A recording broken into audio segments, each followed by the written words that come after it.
초막절 이후 예수님께서는 계속해서 유대인들과 치열하게, 아주 격렬하게 논쟁을 벌이십니다. 저희는 지난주에 설교를 통해서 그 치열한 논쟁과 그 격렬한 논쟁을 우리는 지켜보았습니다. 그 논쟁의 주제와 핵심은 바로 예수가 누구신가 하는 것이었습니다. 그런데 놀랍게도 오늘 본문은 그 논쟁의 결과로 그 가운데 많은 유대인들이 예수를 믿었다라고 얘기하면서 시작합니다. 30절 말씀을 보시면은 이 말씀을 하심에 많은 사람이 믿더라. 그리고 자기를 믿은 유대인들에게 예수님께서 말씀하시는데 많은 유대인들이 예수님과 논쟁하고 또 논쟁을 지켜보던 많은 유대인들이 예수를 믿게 되었던 것이죠. 그런데 자기를 믿은 그 유대인들에게 하시는 예수님의 반응이 조금 이상합니다. 그러므로 많은 사람이 예수님을 믿었는데 그러므로 그 믿은 것을 보시고 예수께서 자기를 믿은 유대인들에게 말씀하시되 다른 것을 얘기하시는 거예요. 오히려 새로운 것을 더 요구하시는 것이죠. 그냥 좋아하시거나 기뻐하시거나 칭찬하시는 것이 아니라 그들의 믿음의 반응에 대해서 더 새로운 것을 요구하시며 참된 믿음의 본질에 대해서 말씀하시는 거죠. 너희들이 나를 믿는다고 하는데 참된 믿음이란 잘 들어봐 이런 것이야 라고 하시면서 예수님께서 지금 그러한 뉘앙스로 말씀하시는 거예요. 실제로 이들의 믿음은 금방 그 실체가 드러나게 됩니다. 그들은 금방 그 본색을 드러내게 되고 예수의 말씀에 거부하는 반응을 보입니다.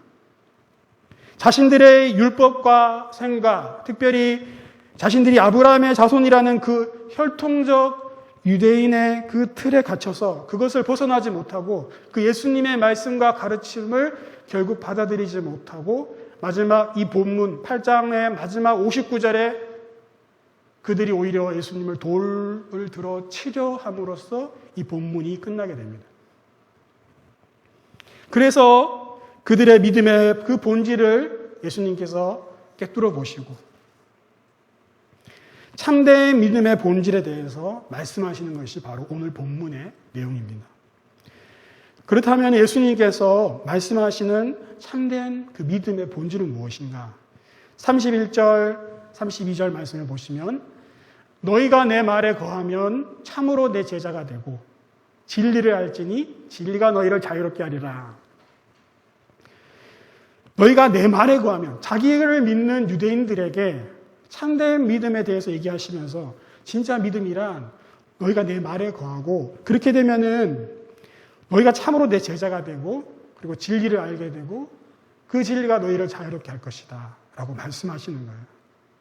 여기에 참 너무나 유명한 말씀이 나오죠. 진리를 알지니 진리가 너희를 자유롭게 하리라. 몇몇 대학에서는 이것을 표어로 사용하기도 하고요. 많은 사람들이 이 구절을 가지고 이 말씀을 인용해서 또 다양하게 강의를 하거나 사용을 합니다.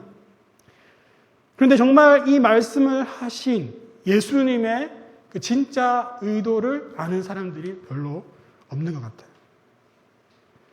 이 말씀을 하신 예수님의 그 진짜 의도, 그것이 바로 오늘 본문의, 오늘 말씀의 핵심입니다. 이 말씀을 이해하려면은 이 말씀을 하고 계신 예수님께서 어디에 초점을 맞추고 계신지, 어디에 강조점을 두고 계신지를 우리가 알아야 됩니다. 이 말씀의 강조점이 어디에 있습니까? 그럼 이것은 여러분 보시다시피 조건제예요. 조건절은 물론 앞에도 중요하고 뒤에도 중요합니다. 하지만 이 말을 하는 사람에게 있어서 이 조건절이 중요한 것은 바로 이 조건절 앞에 있는 조건이죠. 말하는 사람에게 있어서 이것이 더 중요하고 이것을 더 강조하는 겁니다. 예를 한번 들어볼게요. 제가 제 딸에게 이렇게 얘기합니다. 지안아, 아빠 말을 잘 들으면은 이번 주 토요일에 서울랜드 데려가 줄게. 제가 이렇게 얘기했어요. 그럼 제 의도는 뭡니까? 서울랜드일까요? 아빠 말을 잘 듣는 게 중요한 거예요. 그게 저의 목적이고 저의 의도예요. 회사에서 사장님이 자, 이번에 프로젝트 성공하면은 모두에게 보너스 주겠어. 그럼 이 사장님의 목적은 뭡니까? 프로젝트가 성공하는 거예요. 예수님께서 이 말씀을 하실 때 예수님의 그 의도와 포인트와 예수님의 강조점은 바로 그 앞에 조건절에 나와 있는 너희가 내 말에 거하면. 예수님의 의도는 여기에 있는 거예요. 많은 사람들이 진리를 알면 진리가 너희를 자유롭게 하리라 이 말씀을 다양하게 해석하지만 정말 예수님께서 이 말씀을 하신 그 의도와 예수님의 그 핵심은 바로 이 조건절 너희가 내 말에 거하는 것. 그것이 중요하다는 거예요. 너희가 나를 믿는다고 하는데 잘 들어봐. 진짜 믿음은 너희가 내 말에 거하는 거야. 그러면 너희가 참으로 내 제자가 되고 진리를 알게 되고 그 진리가 너희를 자유롭게 할 거야. 내 말에 거하는 것이 중요해. 예수님의 의도는 바로 그거였어요. 그렇다면 예수님께서 강조하신 내 말에 거하는 것이 무슨 의미일까요? 우리는 먼저 이 내 말의 그 의미를 살펴볼 필요가 있는데요. 내 말이라는 것은 1차적으로는 예수님의 가르침, 예수님의 말씀, 예수님의 가르침이에요. 그런데 요한복음에서는 이 말이라는 이 단어를 우리가 유심히 살펴봐야 됩니다. 내 말에 거하면에서 이 말은 그 어근이 여러분 잘 아시는 로고스라는 헬라어 로고스가 여기 어근인데 요한복음에서 이 로고스는 예수님을 가리키는 거예요. 바로 예수님의 인격과 존재를 가리킬 때 사용하는 단어가 로고스예요. 요한복음에서. 요한복음 1장 1절 말씀을 보실까요? 태초에 로고스가 계시니라. 태초에 호 로고스, 그 말씀이 계시니라. 이 말씀이 하나님과 함께 계셨으니 이 말씀은 곧 하나님이십니다. 여기서 말씀이 바로 예수 그리스도이십니다. 14절 말씀에 말씀이 육신이 되어 우리 가운데 거하시며 바로 예수님께서 우리 가운데 성육신 하신 것을 말씀하시는 거죠. 요한복음에서의 이 말씀은 예수님의 인격과 존재, 말씀이신 그리스도를 가리키는 것이죠. 내 말에 거하라고 하실 때 내 말이라는 것은 예수님의 가르침도 되지만 나아가서 더 깊은 의미로는 예수님의 그 인격과 존재를 의미하는 것입니다. 그렇다면 거하다, 이 거하다라는 말의 뜻이 뭘까요? 거하다라는 것은 먼저 헬라어 그 어근을 우리가 어원적인 의미에서 살펴보면은 거하면이라고 할 때 사용된 헬라어 단어는 메이네테라고 합니다. 근데 이 메이네테의 어근은 메노라는 단어예요. 메노라는 단어는 그 뜻이 남아있다, 머물다, 거하다 이런 뜻이 있어요. 영어로 번역될 때는 remain, abide, continue 등등으로 번역이 됩니다. 그런데 이 말씀을 이렇게 연구하고 찾아보니까 특별히 이 본문에서 내 말에 거하면이라고 사용될 때 헬라어 메노인데 이것을 많은 영어 성경에서 continue로 많이 번역을 해요. 네. 때로는 remain, 때로는 abide로 번역하기도 하지만 그런 성경도 있지만 대부분의 영어 성경이 continue로 번역을 해요. 그 뉘앙스를 담은 건 헬라어 어근의 헬라어의 그 뉘앙스를 이 continue가 담아내고 있다고 생각하기 때문에 많이 이렇게 번역하는 거예요. 그것이 훨씬 더 본문이 의미하는 본문에 나와 있는 이 단어의 그 의미와 뉘앙스에 맞다라고 생각하는 거죠. 이 continue를 찾아보니까 특정한 장소, 상태, 범위에서 계속해서 머무르다 이런 뜻이 있어요. Continue in my word 했을 때 나의 말에 계속해서 머무른다면 이런 뜻인 거예요. 그럼 이 거하다의 의미를 단어적으로 어원적으로 이런 의미가 있는데 요한복음에서는 이 거하다가 어떻게 사용되었느냐 우리가 그것을 살펴보면 이 의미를 더 잘 이해할 수 있습니다. 여러분, 요한복음에서 이 거하다라는 단어는 너무너무 중요한 단어예요. 신약 성경에 이 거하다라는 이 메노라는 어근을 가지고 있는 단어를 제가 조사해서 찾아보니까 118회가 나와요. 118회. 그 가운데서 요한복음, 요한 1, 2, 3서, 요한 계시록에 이 단어가 사용된 횟수가 68회예요. 68회. 총 신약 성경 전체의 118회 중에 68번을 요한이 사용했어요. 요한이 이 거하다라는 이 메노라는 단어를 너무너무 사랑하고 애용하고 자주 쓰는 거예요.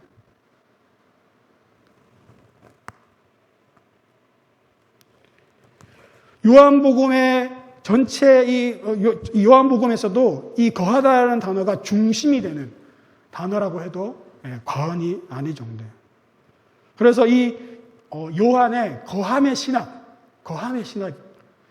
신학이라는 말을 제가 만들었어요.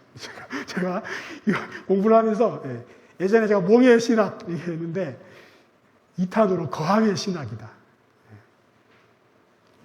제가 왜 거함의 신학이라고 얘기할 정도로 이렇게 얘기하느냐. 보시면은 요한복음 14장 10절에 보시면은 아버지와 그 아들의 그 거함에 이 거하다는 단어를 사용합니다.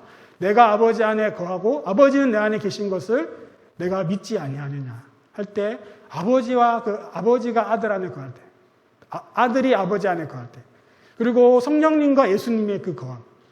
요한복음 1장 32절에 요한이 또 증언하여 이르되 내가 보매 성령이 비둘기같이 하늘로부터 내려와서 그의 위에 머물렀더라.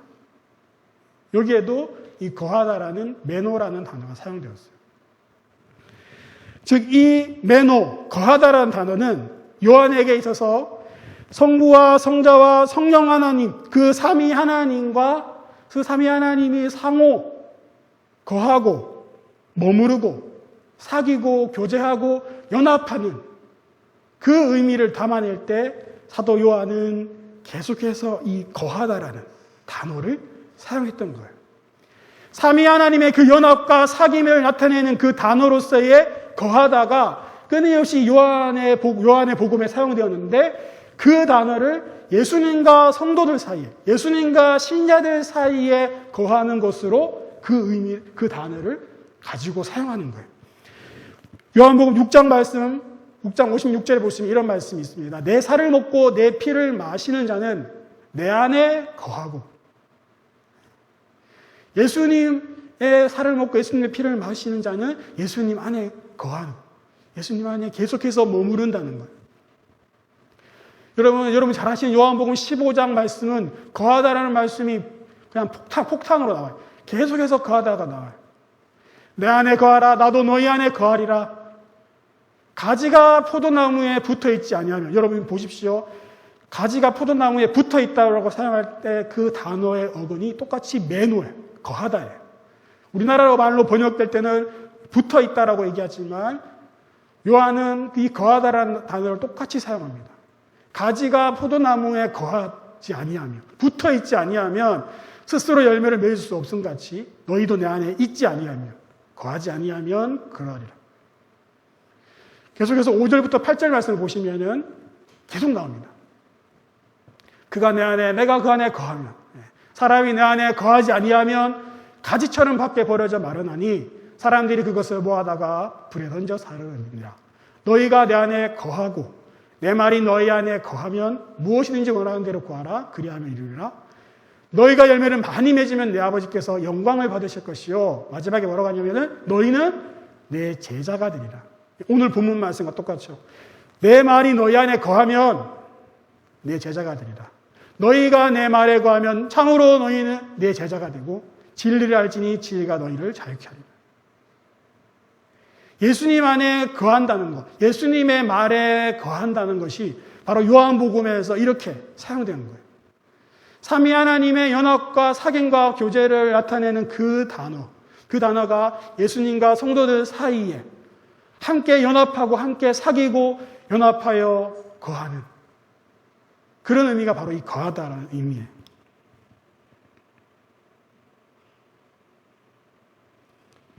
그래서 내 말에 거한다는 것은 예수님과 성도들 사이에서 서로의 그 인격 안에 머무르는 것. 마치 삼위 하나님께서 함께 교제하시고 연합하시는 것처럼 예수님과 성도들이 영적으로 사귀며 교제하고 연합하는 것을 나타낼 때 이 거하다라는 말을 사용하는 거예요.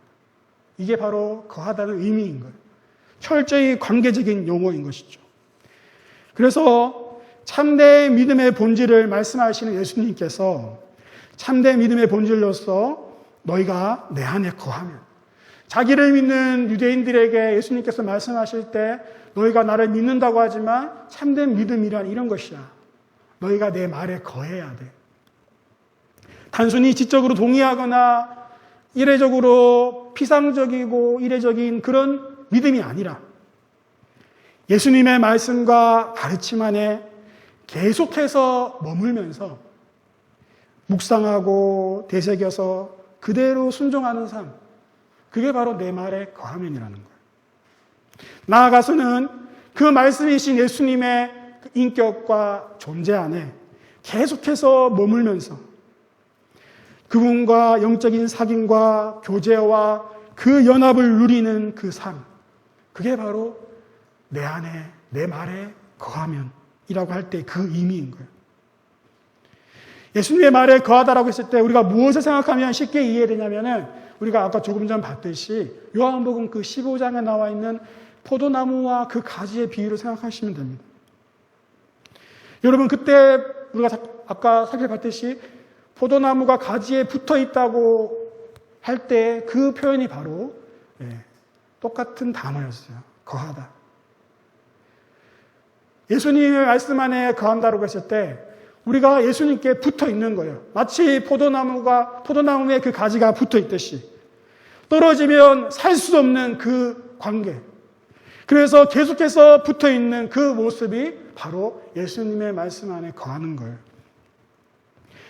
단순히 그냥 우리가 지적으로 동의하고 믿는 것이 아니라 우리의 전 존재와 우리의 모든 일상이 예수 그리스도의 말과 그분의 인격과 그분의 존재 안에 붙어 있는 것. 떨어지지 않는 것. 떨어지면 죽기 때문에 떨어질 수 없는 것. 그것이 바로 거하다라는 의미예요. 내 말에 거하다고 했을 때 예수님께서 의미하신 바가 바로 이런 의미라는 것입니다.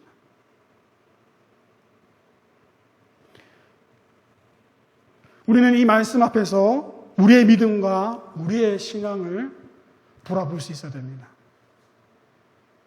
자기를 믿은 유대인들에게 예수님께서 말씀하신 내용이에요. 너희가 나를 믿는다고 하는데 잘 들어봐. 진짜 믿음이란 너희가 내 말에 거해야 돼. 그러면 너희가 참 내 제자가 되고, 그러면 너희가 진리를 알게 되고, 그러면 그 진리가 너희를 자유롭게 할 거야. 우리는 이 말씀 앞에서 우리의 믿음도 돌아볼 수 있어야 된다는 것이죠. 우리는 예수님을 믿는다고 하지만 정말 우리는 예수님의 말씀 안에 계속해서 머무르며 거하는 삶을 살고 있는가? 우리는 예수님의 그 인격과 존재 안에 계속해서 머무르고 있는가? 우리의 영성 생활, 우리의 기도 생활, 우리의 말씀 생활은 정말 그분 안에 거하고 있는가? 그분 안에 거하는 기도이고 그분 안에 거하는 말씀 묵상이고 영성 생활인가? 우리는 그것을 두렵고 떨림으로, 정직함으로 돌아볼 수 있어야 됩니다. 감사하게도 우리 교회에서 하고 있는 모든 영성 훈련들이 모두 예수님 안에 거하기 위한 훈련들이에요. 그냥 예수님 믿고 교회 다니고 그냥 삶과 믿음이 분리된 그런 신앙생활을 하지만 하나님과 실제적인 만남이 없는 그러한 신앙생활을 하지 않기 위해서, 하나님으로 우리의 영혼이 부요해지기 위해서, 실제적으로 예수님을 만나고 예수님 안에 거하는 삶을 살기 위해서 우리가 계속해서 그런 영성훈련들을 하는 거예요. 어떻게 말씀 안에 우리가 거할 수 있을까? 계속해서 그 말씀 안에 머무를 수 있을까 해서 우리가 렉시오 DB나 말씀으로 기도하기 그 훈련을 매일매일 하는 거예요. 제가 말씀으로 기도하기, 그 렉시오 디비나 훈련을 할 때, 그 성도님들한테 제가 반드시 숙제를 내주는 게 있어요. 숙제 내주는 것이 뭐냐면은, 쪽지 수행이라고, 그날 말씀을 이렇게 읽고, 되새기고, 묵상하면서 자기에게 다가온 말씀이 있어요. 자기에게 다가온 모습. 그 말씀을 계속 되새기고 묵상하잖아요.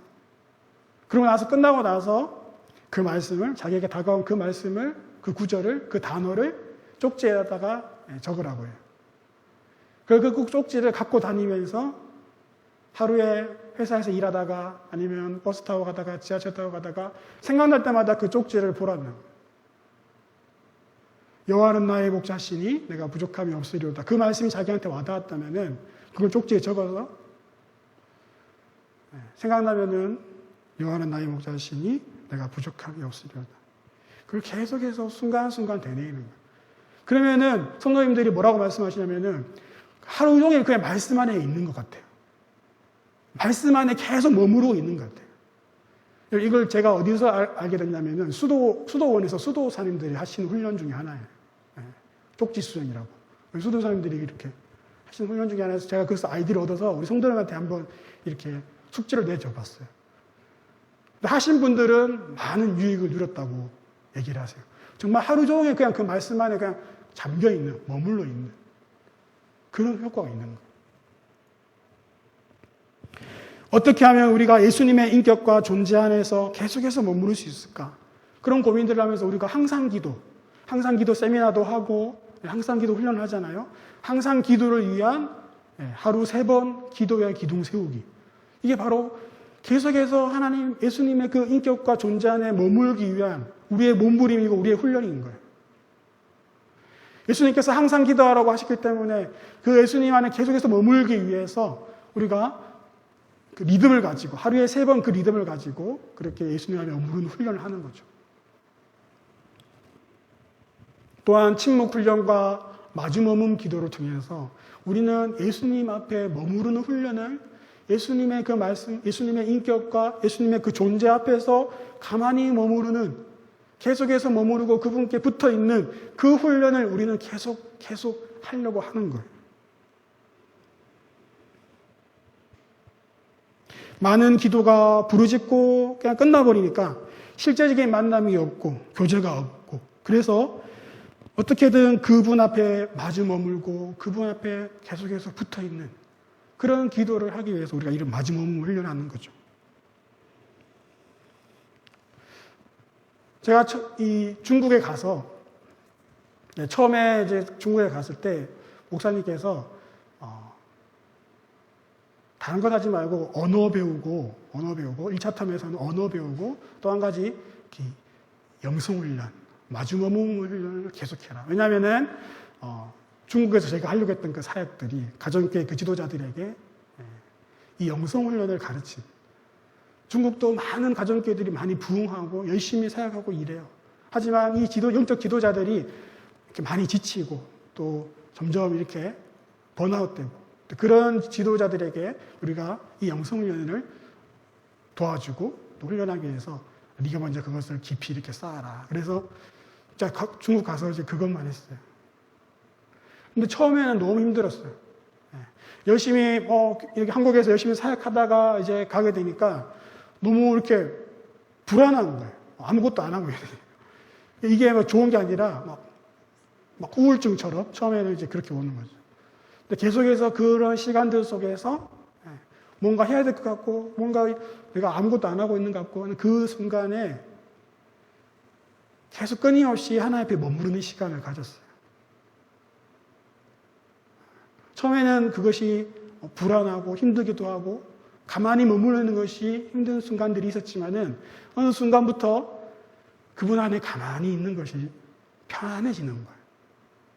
그분의 임재 안에 아무것도 하고 있지 않아도 괜찮은 거예요. 마주머문 기도를 이렇게 훈련하고 시켜보면은 성도님들이 막 불안해요. 뭘 해야 될 것 같다는 거예요.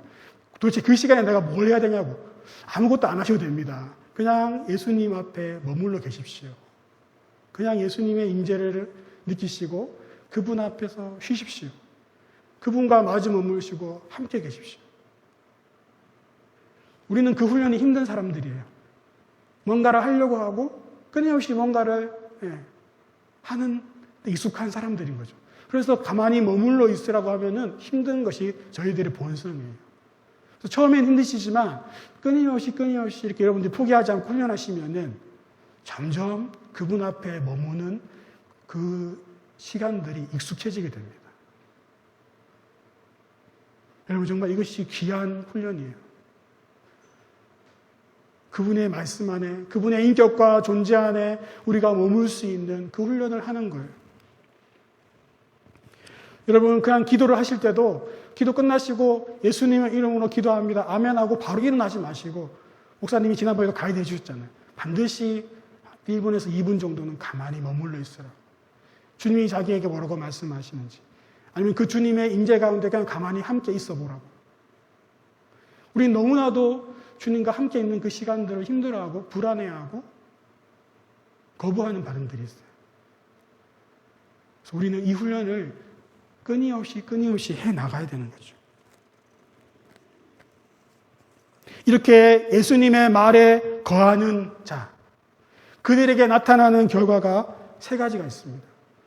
오늘 본문에서는 예수님 안에 거하면은 31절, 32절 말씀을 보시면은 첫 번째, 참으로 내 제자가 되고, 예수님의 말에 계속해서 머무르면은 그분의 인격과 그분의 존재 안에서 우리가 온전히 거하면은, 그 사귐과 연합을 누리면은 자연스럽게 우리는 예수님의 참 제자가 된다는 거예요. 단순히 일시적인 믿음이나 지적 동의가 아닌 예수님의 그 말씀과 그분의 인격과 존재 안에 우리가 거하고 사귀면서 그분의 인격을 닮아가게 되고 그분의 삶을 따라가게 되고 그분의 길을 따라가는 참된 제자가 자연스럽게 된다는 것이죠.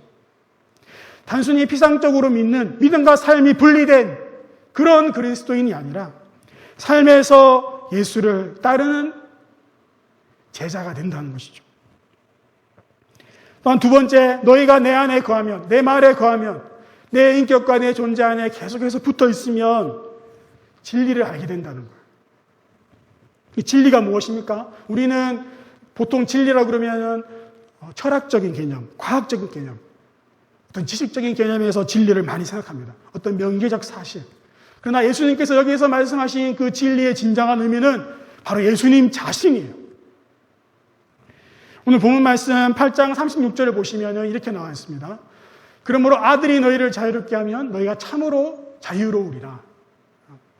32절에 예수님께서 뭐라고 말씀하신다면 진리가 너희를 자유롭게 하리라고 하셨는데 36절에 보면은 아들이 너희를 자유롭게 하면 너희가 참으로 자유롭다. 바로 아들이 진리인 거죠. 바로 하나님의 아들 예수 그리스도가 진리라는 거예요. 요한복음 14장 6절 말씀에 내가 곧 길이요 진리요 생명이니, 예수님이 곧 진리라고 말씀하시는 겁니다. 이 진리라는 알레세이아라고 하는 이 단어는 구약에서도 쓰이고 신약에서도 쓰는데 가장 그 첫 번째 의미가 뭐냐면은 하나님의 속성을 나타낼 때, 그 하나님의 인격적 개념을 나타낼 때 이 진리라는 알레세이아라는 단어가 쓰이는 거예요. 이 진리는 인격적 개념이고 철저히 관계적인 개념인 거예요. 진리를 안다는 것도 지식적인 정보나 어떤 그런 알미 아니라 인격적으로, 경험적으로 그 존재를 아는 것이죠. 예수님 안에 거할 때, 그분의 말에 거하고 그분의 존재 안에 온전히 연합하고 사귐을 누릴 때 그 세 번째 결과가 진리가 그들을 자유롭게 한다는 거예요. 무엇으로부터 자유입니까? 34절 말씀을 보시면은 진실로 너희에게 이르노니 죄를 범하는 자마다 죄의 종이라. 바로 죄로부터의 자유. 그들이 속한 그 율법의 틀, 율법으로 말미암아 정죄되어진 그 죄로부터, 율법의 속박과 죄의 속과로부터 진리가 자유롭게 하리라. 바로 예수 그리스도께서 그들을 그 율법의 틀과 죄의 틀에서 자유롭게 한다는 거예요.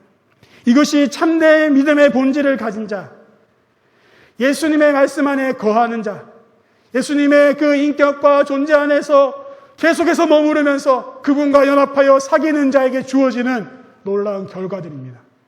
참된 제자가 되고 진리를 알게 되고 진리로 말미암아 자유케 되는 것이 예수님 안에 거하는 참된 믿음을 가진 자들에게 주어지는 결과라는 것입니다. 그런데 사랑하는 여러분, 이 본문에서는 이 예수님의 말씀에, 예수님의 말에 거하지 않는 자들의 모습이 나타납니다. 이것과 상반되게 자신들의 신념체계, 자신이 가지고 있는 그 율법의 틀에 여전히 거하고 있는 자들이 있다는 것이죠. 예수님께서는 내 말에 거하면 너희가 참으로 내 제자가 되고 진리를 알게 되고 진리가 너희를 자유롭게 하리라고 말씀하시지만은 그 예수님의 말씀에 거하지 않고 여전히 자신들의 그 율법의 틀과 자신들의 그 신념체계, 종교 신념체계에 갇혀서 그 안에 거하면서 예수님의 그 진리를 받아들이지 못하는 그들이 있다는 거예요. 요한복음 8장은 긴 본문을 통해서 예수님과 유대인들의 치열하고 격렬한 논쟁을 보여주지만 그 논쟁을 통해서 결국 드러내고자 하는 것은 바로 예수님의 말씀에 거하는 자의 실체와 여전히 자신의 율법의 틀에 거하고 있는 자의 실체를 극명하게 드러내 보여주는 것이라는 겁니다. 그래서 이 요한은 이 본문을 예수님과 유대인들의 그 치열하고 격렬한 논쟁을 상세하게 있는 그대로 보여주고 있는 거예요. 누가 예수님의 말씀에 거하는 자인가?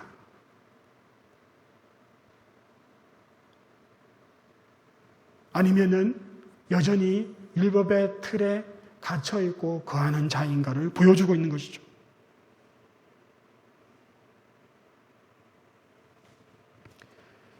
율법의 틀에 거하고 있는 자들, 율법의 틀에 매여 있는 자들, 그들이 바로 예수님을 믿은 유대인들의 모습이었어요. 예수를 믿었던 그들이 예수님의 이 말에 불끈하며 거부 반응을 보입니다. 예수님께서 너희가 내 말에 거하면은 참으로 내 제자가 되고 진리를 알게 되고 진리가 너희를 자유롭게 하리라고 말씀하시니까 그 자유롭게 하리라는 말에 이들이 불끈하는 거예요. 거부하는 거예요. 자유롭게 하리라는 말이 그들에게 거슬린 거예요. 왜? 그들은 여전히 자신들의 종교적인 신념과 그 율법의 틀에 거하고 있었기 때문에, 갇혀 있었기 때문에, 매여 있었기 때문에. 33절 말씀을 보십시오.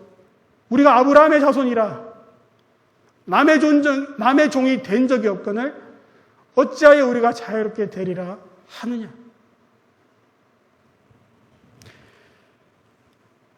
자신들이 아브라함의 자손이라는 거예요.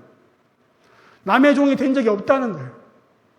실제로 이스라엘 백성들, 유대인들은 끊임없이 남의 종이었어요. 애굽의 종이었죠. 바빌론의 종이었죠. 이후에 페르시아와 헬라와 로마에 이르기까지 계속해서 남의 종들이었어요. 근데 이게 무슨 말입니까? 아브라함의 자손이다. 우리는 아브라함의 자손이다. 남의 종이 된 적이 없다. 이게 바로 그들이 철저히 붙잡고 있었던, 그들이 철저히 거하고 있었던, 철저히 매여 있었던 그들의 율법의 틀, 신념 체계였어요. 그들의 율법의 틀 속에서는, 자신들의 그 신념 체계 속에서는 우리는 아브라함의 자손이다.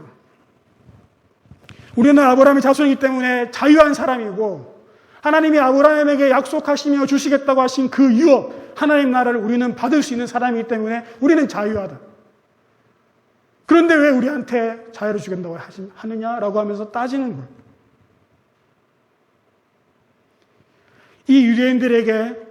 이런 유대인들에게 진리가 무엇이었습니까?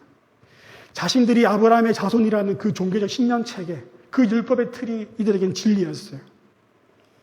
그래서 이 요한복음 8장 1절에서 11절까지 나오는 그 가늠한 여인을 판결하는 그 장면에서 그들에게는 가늠한 여자를 돌로 쳐 죽이는 것이 진리였어요. 그러나 예수님은 그것이 진리가 아니라고 말씀하시죠. 진리는 자기 자신이라고 말씀하세요. 내가 곧 길이요, 내가 곧 진리요, 내가 곧 생명이니 사람들에게 길을 보여주고 참된 생명을 줄 수 있는 그 자신이 바로 진리라는 거예요. 사람을 살리고 사람에게 생명을 주고 사람에게 하나님께 나아갈 수 있는 그 길을 보여줄 수 있는 것이 진리라는 거예요. 여러분, 우리는 참된 진리를 알고 참된 자유를 누리고 있습니까? 우리 각자가 가지고 있는 신앙관이 있어요. 그런데 그것이 전부 진리라고 말할 수는 없어요. 왜냐하면 그 참된 진리 대신 예수님과의 그 관계 속에서 우리의 그 신앙관이 점검되지 않으면 그것은 하나의 종교 신념 체계 속에 불과하지 않는다는 것이죠. 진리 대신 그 예수님의 말에 거하고 진리 대신 예수님의 인격과 존재 안에 계속해서 머물면서 우리의 그 신앙관이 온전히 점검될 때 그 관계 속에서 그것을 볼 수 있어야 그것이 예수 안에서 참된 진리가 되는 것이죠. 이것이 없으면 그것은 종교 이데올로기일 뿐이고 종교적인 시스템이며 신학적인 개념이고 스스로를 속박하는, 스스로를 매게 하는 그런 원칙에 불과하지 않는다는 것입니다. 이 율법의 틀에 거하고 있는 이들에게 나타나는 결과가 무엇입니까?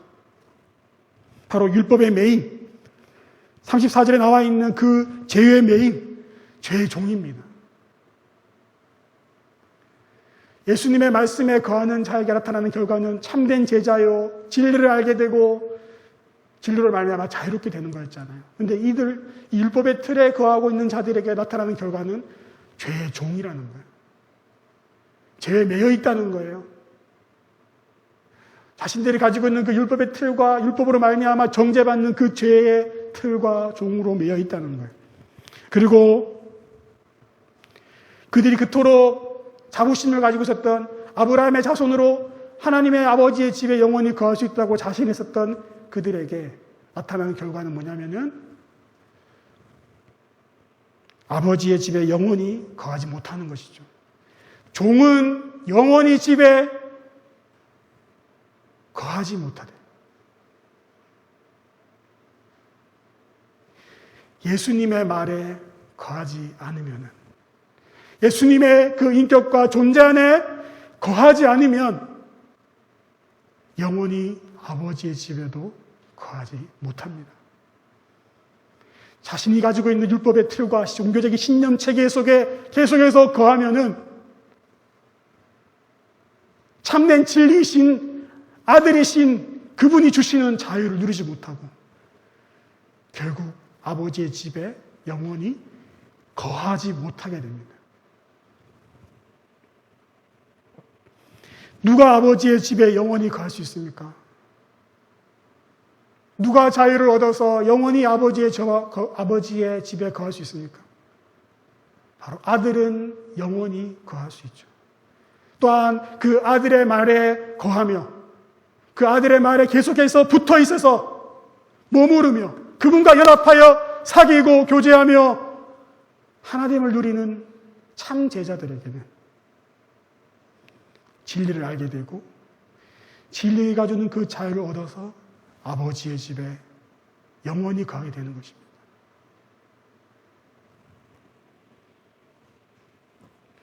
오늘 이 본문 말씀은 우리들에게 묻습니다. 어디에 거할 것인가? 여러분, 어디에 거할 것입니까? 어디에 계속해서 붙어 있으면서 계속해서 머물러 있겠습니까? 이 말은, 이 본문은 사도 요한이 기록했을 그 당시에 AD 90년대 그 1세기 성도들에게 먼저 쓰여졌어요. 그 독자들에게 묻는 거예요. 너희가 예수를 믿는다고 하는데 정말 예수 안에 거할 것이냐? 그게 진짜 믿음이다라고 말하는 거예요. 그 당시 수많은 사람들이 교회 안에 있었지만은 예수를 믿는다고 했지만은 그 당시 교회의 가장 큰 문제가 뭐였냐면 배교하는 것이었어요. 돌아서는 것이었어요. 요한 1서에도 나오고 요한 계시록에도 계속해서 나오는 것이 바로 믿음을 저버린 자들, 믿는다고 했다가 그 믿음을 저버리고 배교한 자들에 대해서 얘기하고 있는 거예요. 이 말씀은 21세기를 살아가는 저와 여러분에게 동일하게 묻습니다. 사도 요한이 묻는 거예요. 사랑하는 성도 여러분, 예수님을 믿습니까? 유대인들처럼 예수님을 믿습니까? 그러나 진짜 믿음은 예수님의 말에 거하는 것입니다. 예수님의 말에 계속해서 머물러 붙어 있는 것입니다. 그분의 인격과 그분의 존재 안에 머물러 있으면서 그분과 연합하고 사귀는 것입니다. 그럴 때 여러분이 진짜 참 제자가 되고 진짜 진리를 알게 되고 그 진리 대신 예수로 말미암아 자유함을 누리게 되고 아버지의 집에 영원히 갈 수 있는 것입니다. 사도 요한이 저와 여러분에게 말씀하는 거예요. 여러분, 우리 질문 앞에, 이 말씀 앞에 겸손하고 진실하게 섰으면 좋겠습니다. 우리의 믿음, 우리의 신앙, 우리의 기도, 우리의 모든 영성 생활들이 예수님 안에 거하고 있는지, 예수님의 말에 머무르고 있는지, 그분의 인격과 그분의 존재 안에 계속해서 머물러 있으면서 포도나무가 그 가지가 포도나무에 붙어 있듯이 그분께 계속해서 거하고 있는지 진지하게 물으면서 우리의 믿음을 돌아보면서 주님 앞에 나아가는 저와 여러분이 되시기를 간절히 소원합니다. 우리 함께 같이 이 시간 기도하시겠습니다.